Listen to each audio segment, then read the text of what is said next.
안녕하세요. 반갑습니다. 화요일 아침에 또 여러분들을 뵙습니다. 오늘도 좋은 아침이죠. 주 안에서 복된 하루, 즐겁고 행복한 시간들 여러분 엮어가시기 바랍니다. 특별히 요즘같이 더운 날씨 속에서는 우리가 건강을 잘 돌보는 것이 참 무엇보다 중요하지 않겠습니까?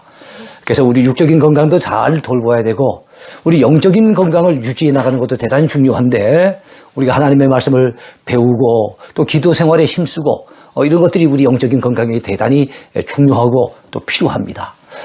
자, 오늘 110강입니다. 망원경으로 보는 민수기 오늘 두 번째 시간인데요. 민수기로서는 마지막 시간입니다.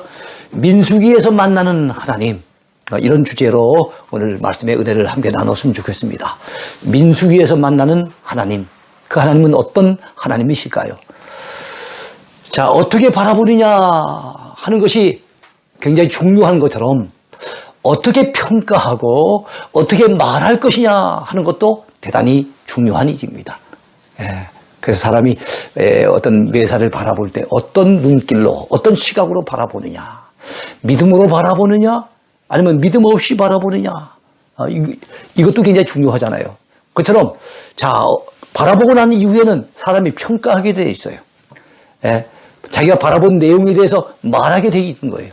그때 역시 믿음 없이 바라본 사람들은 역시 믿음 없는 평가를 하고 믿음 없는 말을 쏟아냅니다. 근데 믿음의 눈으로 바라본 사람들은 달라요. 그들은 평가도 믿음으로 평가합니다. 후하게 평가합니다. 좋게 평가합니다. 그리고 그들의 말도 대단히 긍정적이고 진취적이고 적극적인 표현 방식을 통해서 그렇게 표현하게 됩니다. 자, 열정탐구는 보이는 대로 말했습니다. 느끼는 대로 말했습니다.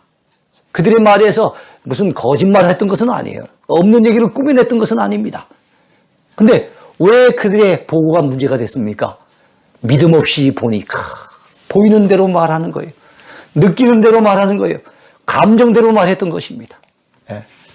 그러나 여러분, 무엇이 없는 말이었습니까? 믿음이 전혀 없는 말이었어요. 그들은 원망과 불평의 말을 쏟아냈습니다. 그렇습니다. 믿음 없으면요, 믿음 없는 사람의 그 마음속에 생겨나는 것은 원망, 불평입니다. 속에 원망과 불평이 가득하면 그것이 입을 통해서 그것이 터져나오게 돼 있어요. 하나님께서 주신 땅을 거민을 삼키는 땅이라고 그렇게 악평을 합니다. 거민을 삼키는 땅이래요. 그 좋은 젖과 꿀이 흐르는 땅을 그렇게 악평하고 있는 겁니다. 자, 여호수아와 갈렙의 말은 달랐지요. 그들은 믿음으로 말했습니다. 그리고 하나님 편에서 말했습니다. 자, 그리고 그들의 말은 긍정적이고 적극적인 말을 한 거예요. 자, 믿음으로 보고 믿음으로 판단하는 사람들은 여러분 자연적으로 그 입에서 나오는 말도 긍정적입니다. 적극적입니다. 자, 하나님께서 주신 가나안 땅이 심히 어떤 땅이라고요? 아름다운 땅이라고 그들은 평가를 합니다. 젖과 꿀이 흐르는 땅이라고 평가를 합니다. 그 땅에 대하여 악평한 자들은 여호와 앞에서 어떻게 했습니까? 재앙으로 죽고 말았어요. 하나님이 주실 그 땅, 그 약속의 땅, 하나님이 그 땅을 그 아브라함의 후손들에게 주시려고 그들이 조상들에게 약속하셨던 그 말씀을 기억하시고 그 언약을 이루시려고 기적 같은 역사로 거기까지 인도하셨건만 여러분 그 땅에 대해서 결국엔 악평한 자들, 믿음 없이 악평한 자들은 어떻게 됐습니까? 하나님 앞에서 재앙으로 죽고 말았어요. 자기만 죽었으면 좋았을 텐데 여러분 이 말이라고 하는 것은 파급력이 있잖아요. 특별히 어린아이들이 욕부터 먼저 배우는 것처럼 여러분 부정적인 말들이 파급력이 더 큽니다. 더 빠르게 전파돼 나갑니다. 그래서 그들만 멸망당해서 죽는 것이 아니라 그들의 부정적인 믿음 없는 말을 듣고 영향을 받았던 그 다수의 이스라엘 백성들이 다 멸절을 당하고 말았으니 얼마나 그들이 쏟아냈던 말들이 범죄하는 말이었습니까? 얼마나 큰 죄였습니까? 자, 그 땅을 정탐하러 갔던 사람들 중에서 오직 눈의 아들 여호수아와 여분의 아들 갈렙은 여러분 생존하게 됩니다. 다 죽어나가는데 광야 가운데 다 멸절당하는데 그들은 40년이 지나도 여전히 살아남아서 모세의 뒤를 이어서 여호수아는 지도자가 되고 갈렙은 비록 그 여호수아와 같이 지도자로서 활동을 하지 못했지만 그리고 그 헤브론 산지라고 하는 믿음의 조상들이 묻혀있는 그곳을 갖다 기업으로 받게 되고 그의 사위가 여러분 첫 번째 사사로서 크게 쓰임받는 엄청난 복을 받게 됩니다. 그렇습니다. 믿음의 사람은 복을 받는 거예요. 믿음으로 생각하고 믿음으로 말하고 믿음으로 행동하는 것은 반드시 좋은 결과를 가져다 줍니다. 그러면 여러분 우리가 함부로 생각하면 안 돼요. 함부로 말하면 안 됩니다. 생각 없이 말해도 안 됩니다. 부정적인 말을 쏟아내는 거 그건 엄청난 죄라는 거 이건 남에게까지 아주 좋지 못한 악영향을 준다는 거 꼭 기억을 해야 됩니다. 믿음의 사람은 환경을 말하지 않습니다. 오히려 환경을 다스리시는 하나님에 대해서 말합니다. 내 환경이 이렇고 저렇고 막 그래서 이것 때문에 안 되고 저것 때문에 안 되고 이렇게 부정적인 말을 하지 않습니다. 믿음의 사람들 이런 환경이지만 그 속에서 하나님의 은혜를 베푸셨습니다. 이만큼 이룰 수 있는 것은 순전히 하나님의 은혜입니다.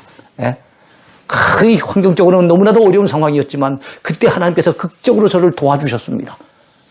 환경을 초월하시는 하나님을 말하는 그것이 바로 믿음의 사람의 모습이죠. 믿음의 사람은 상식만을 말하지 않습니다. 기적을 말할 수 있어야 합니다. 안 믿는 자들도 상식적인 선은 다 말할 수 있지 않겠어요? 우린 상식 그 너머를 말할 수 있어야 됩니다. 상식 그 이상을 말할 수 있어야 됩니다.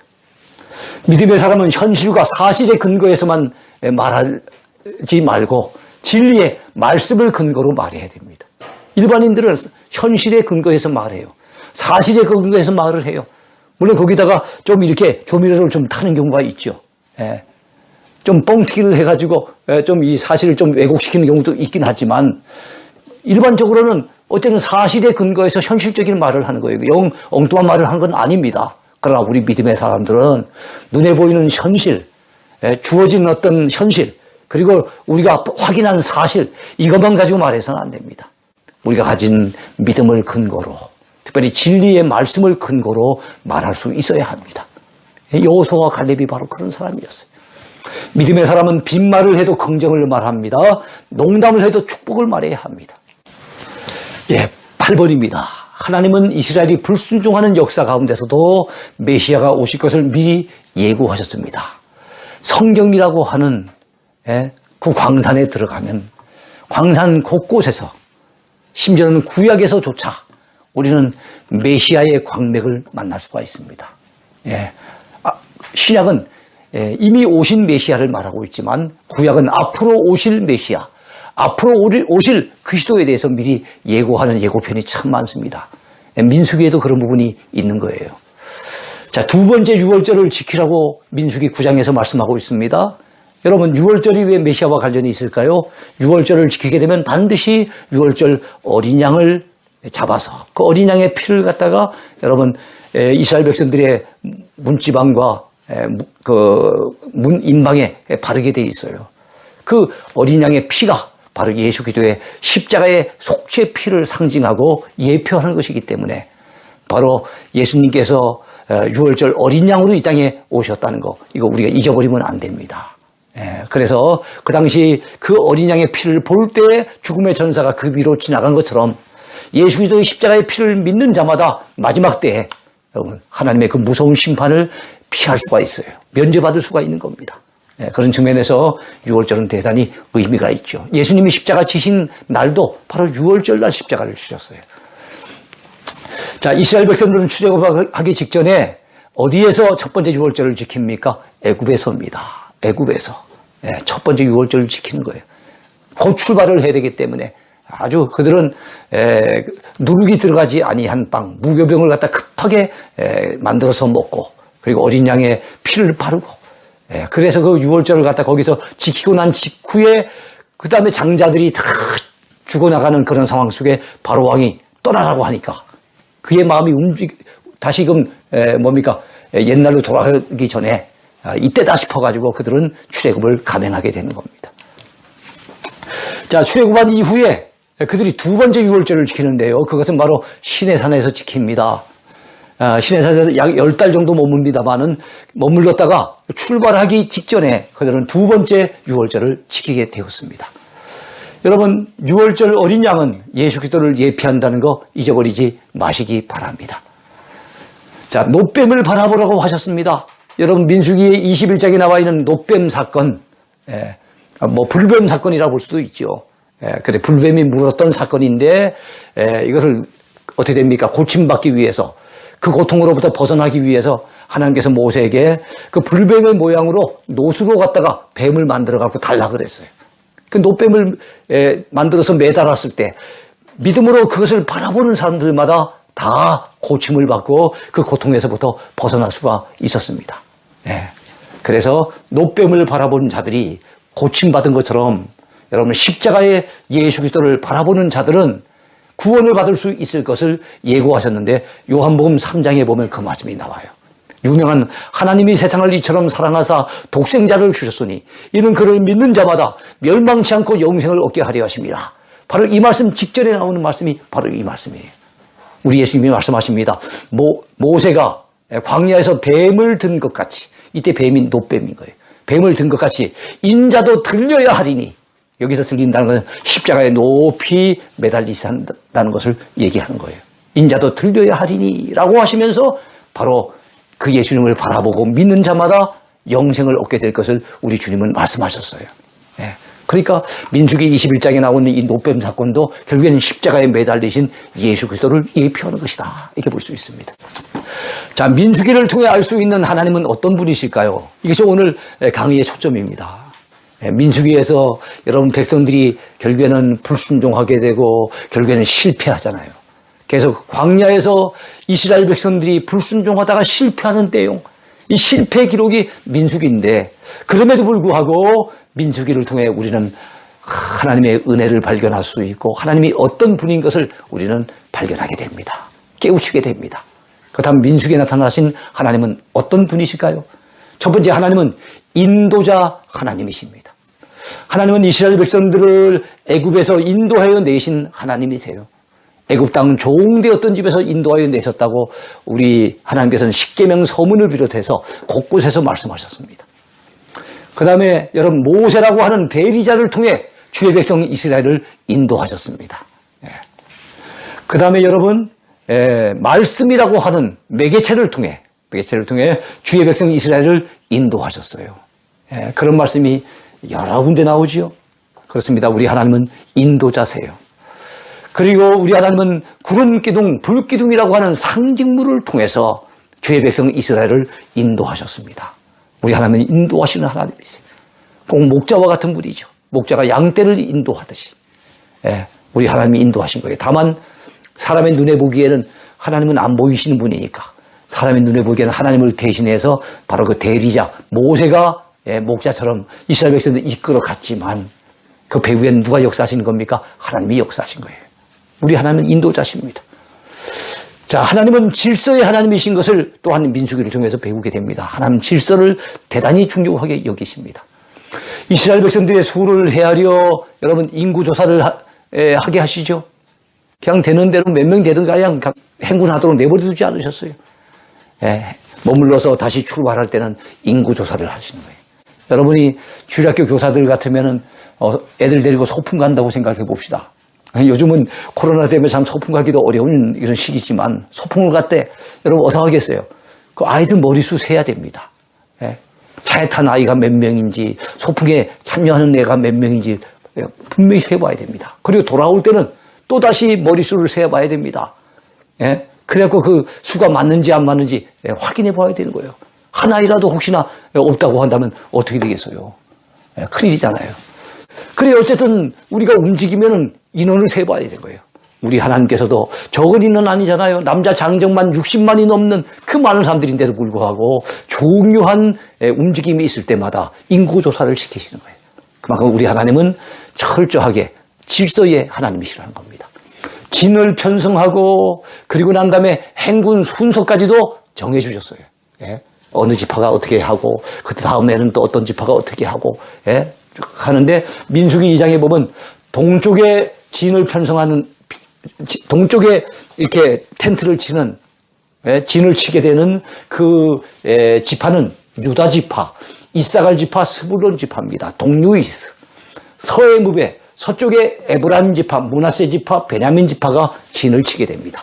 남쪽에는 르벤 지파, 시므온 지파, 갓 지파가 그 진을 치게 됩니다. 북쪽에는요 단 지파, 그 다음에 아셀 지파, 납달리 지파가 진을 치게 되는 거예요.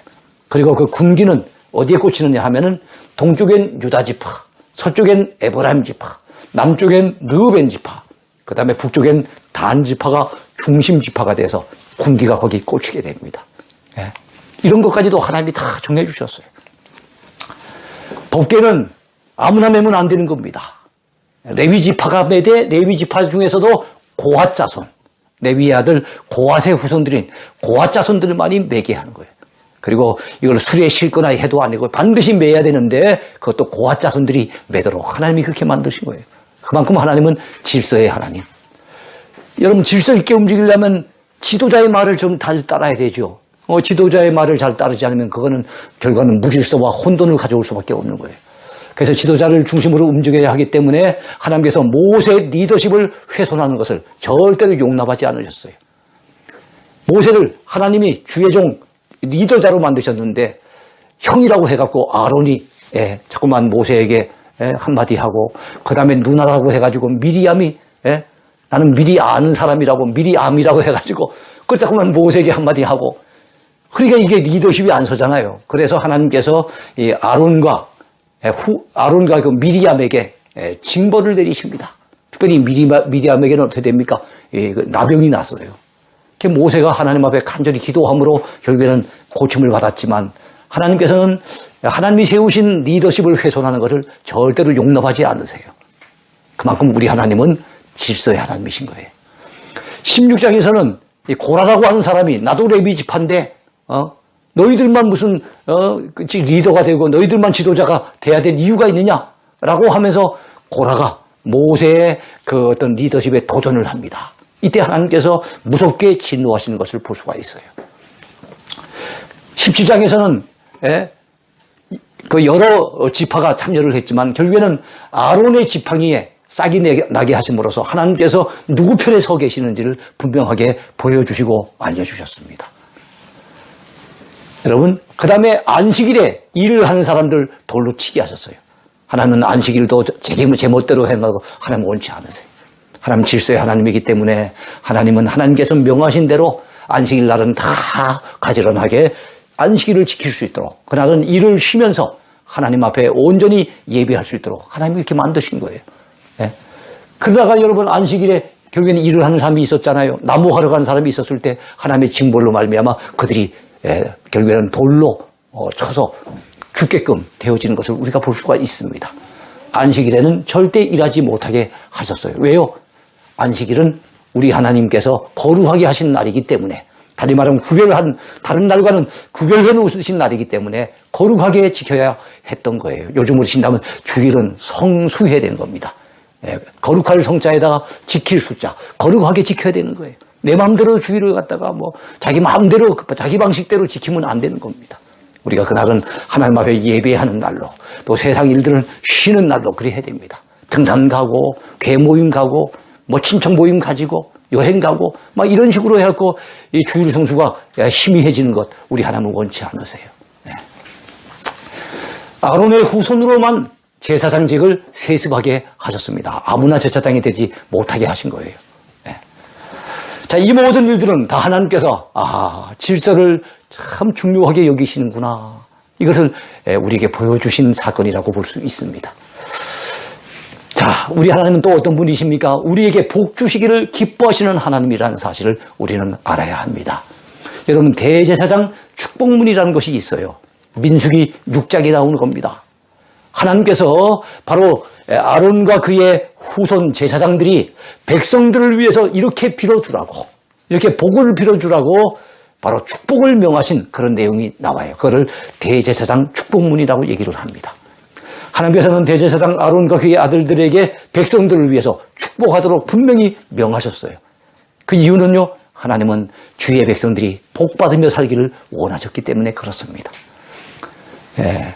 여호와께서 모세에게 말씀하여 이르시되 아론과 그의 아들들에게 말하여 이르기를 너희는 이스라엘 자손을 위하여 이렇게 축복하여 이르되 여호와는 내게 복을 주시고 너를 지키시기를 원하며 여호와는 그의 얼굴을 내게 비추사 은혜 베푸시기를 원하며 여호와는 그 얼굴을 내게로 향하여 드사 평강 주시기를 원하노라.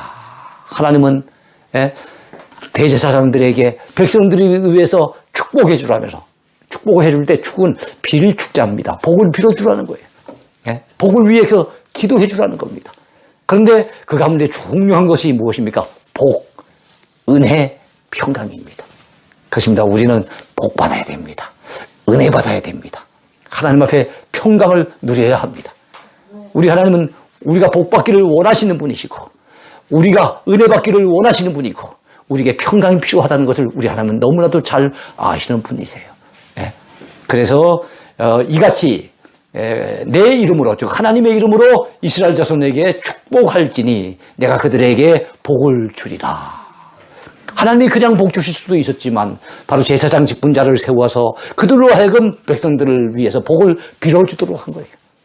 우리가 이 단어도 좀 구분하면 좋겠죠. 복과 축복을 우리는 거의 혼용해서 사용합니다. 그러나 엄밀히 얘기하면 구분할 필요는 있어요. 복을 빌어주는 게 축복입니다. 하나님 내게 축복해 주세요 하면 안 돼요. 엄밀히 얘기하면. 왜냐하면 하나님은 복을 주시는 분이지 복을 비는 분이 아니에요. 복을 빈다는 건 하나님보다 더 높은 분이 있어서 그분한테 하나님이 빌어야 되는 입장이 아닙니까? 하나님은 누구를 향해서 빌어야 될 대상이 없어요. 하나님이 제일 높은 분이기 때문에 하나님은 복을 주실 분이에요.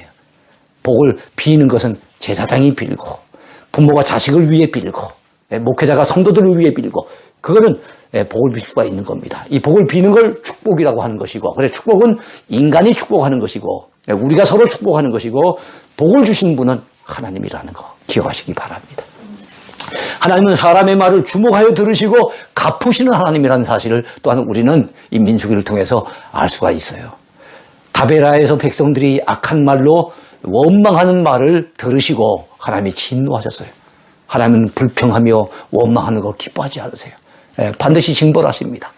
가나안 땅을 탐지하고 돌아온 정탐꾼 12명의 말을 하나님이 들으신 대로 갚아주셨어요. 믿음으로 보고한 사람은 그들이 믿음으로 보고한 대로 가나안 땅에 들어가서 생존해서 가나안 땅을 차지하도록 복을 주셨고 그 땅을 못 들어가겠다고 했던 사람들은 즉 하나님이 들으신 대로 그들로 하여금 가나안 땅에 못 들어가도록 하나님이 멸절시켜 버리셨어요. 광야에서 방황하다가 멸절당하도록 만드셨어요. 그들의 말은 10대 2로 갈렸습니다. 길이 험하다고 불평한 이스라엘 백성들에게 여러분 불뱀을 보내셨어요. 불평하면 불행이 평생 따른다 그랬잖아요. 불평하면 안 됩니다. 이 불자, 불신앙, 불순종, 불평 거기다 불뱀까지도 다 연결이 되네요. 그러니까 다 부정적인 게 그리 연결이 됩니다. 하나님의 불뱀을 보내셨어요. 불뱀에 물려서 많은 사람들이 고통 중에 죽어갑니다. 그때 모세가 하나님 앞에 매달려 기도했을 때 하나님께서 놋뱀을 만들어 달라고 하셨어요. 그것을 바라본 자마다 고침을 받을 수 있도록.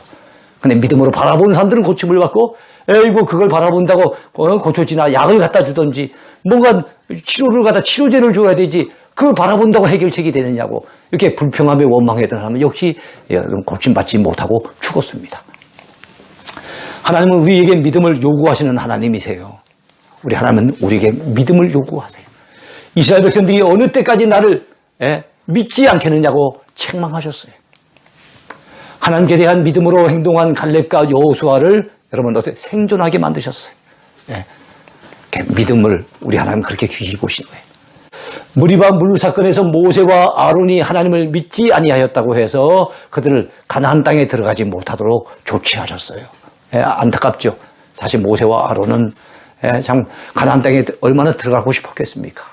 그 40년 동안 고생했는데 가나안 땅 끝에서 저 땅을 빨리 바라보이는 그곳에서 죽고 말았으니 얼마나 안타깝습니까? 하나님의 말씀을 믿고 놋뱀을 바라보는 자마다 살게 하셨어요.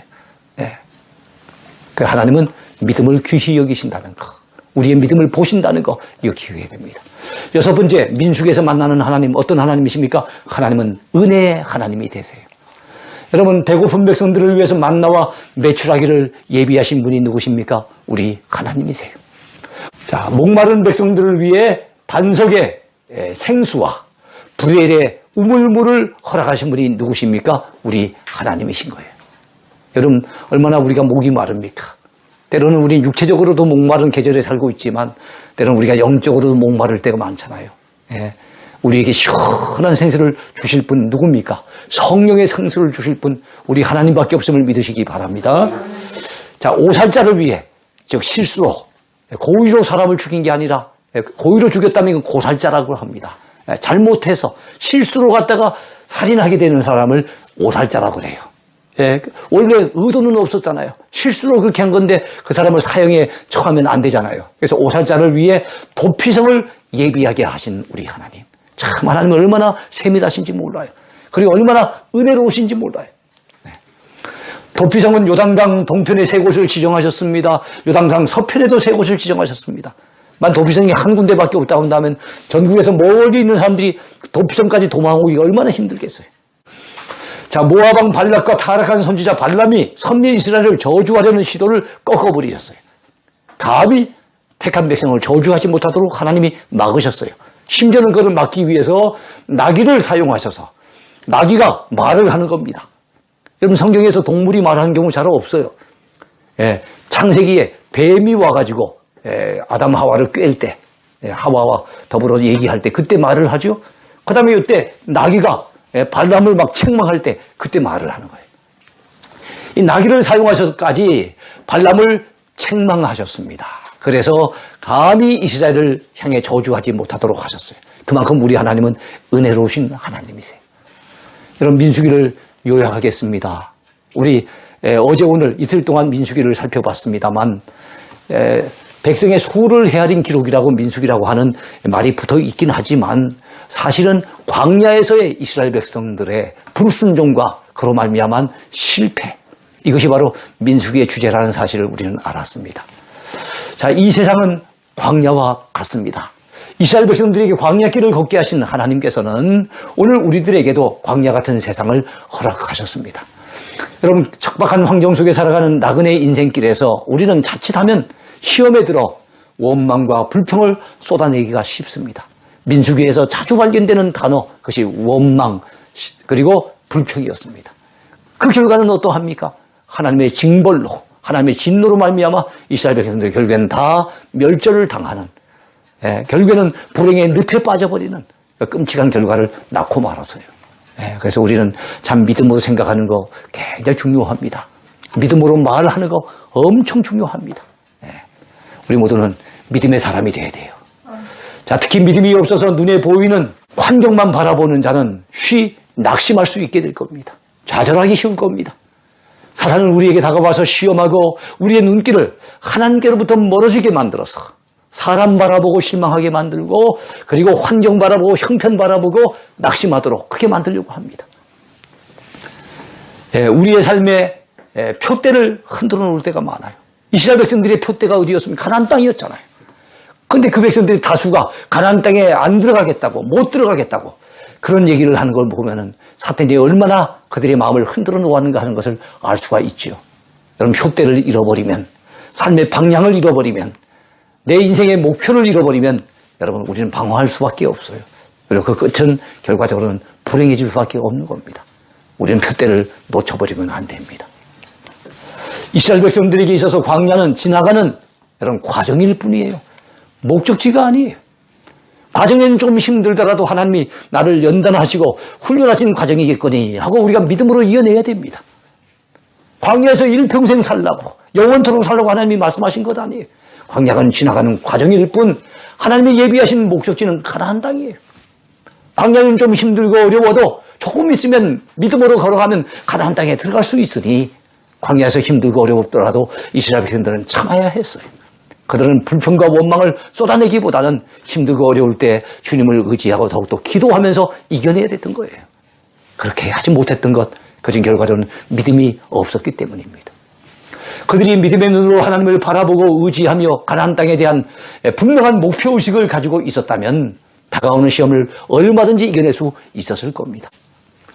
그런데 그 믿음이 없었기에 결국 그들은 불순종하고 말았습니다. 그 결과 하나님의 무서운 진노를 사서 광야에서 멸절당하고 말았던 거예요.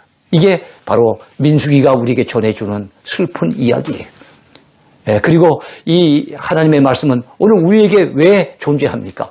우리는 광야의 이스라엘 백성들처럼 그렇게 불순종하지 말라고, 그렇게 믿음 없이 행동하지 말라고, 너희들은 여호수아와 갈렙같이 믿음으로 살아가라고. 그래서 오늘 성경 속에 민수기가 들어와 있는 것 아니겠습니까?